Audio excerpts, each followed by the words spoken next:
ভারতের বৃহত্তম রাষ্ট্রীয় ব্যাংক হলো স্টেট ব্যাংক অফ ইন্ডিয়া। পুরো দেশ জুড়ে এই ব্যাংকে 50 কোটিরও বেশি কাস্টমার রয়েছে।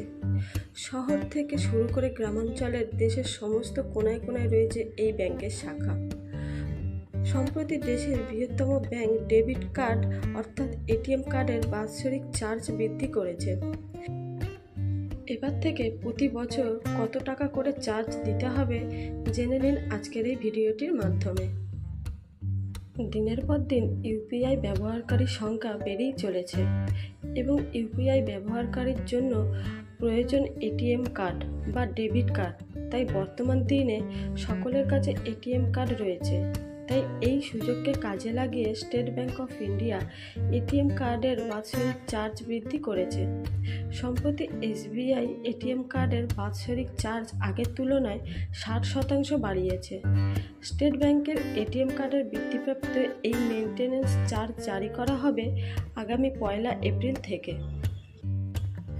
কোন কার্ডের জন্য কত টাকা চার্জ দিতে হবে? স্টেট ব্যাংক তার গ্রাহকদের বিভিন্ন প্রকার ডেবিট কার্ড অফার করে থাকে। 1 এপ্রিল থেকে সমস্ত প্রকার এটিএম কার্ডের মেইনটেনেন্স চার্জ 7% বৃদ্ধি করা হয়েছে। দেখে নিন স্টেট ব্যাংকের কোন এটিএম কার্ডের কত টাকা চার্জ বৃদ্ধি করা হয়েছে। Classic, silver, global, contactless debit card 125 টাকা থেকে 200 টাকা প্লাস জিএসটি।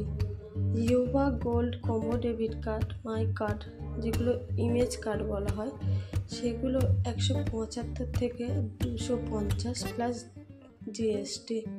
এবং 3 নম্বর হলো প্লাটিনাম ডেবিট কার্ড, 250 টাকা থেকে 325 টাকা পর্যন্ত প্লাস জিএসটি।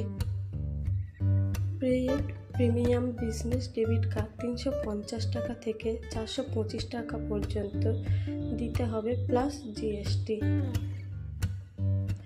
এক্ষেত্রে জানি এটা কি সাধারণ যে ডেবিট কার্ড যেটি অধিকাংশ মানুষ ব্যবহার করে, সেই তাদের চার্জ বাৎসরিক 125 টাকা থেকে বাড়িয়ে 200 টাকা করা হয়েছে, অর্থাৎ মোট 75 টাকা বৃদ্ধি করা হয়েছে।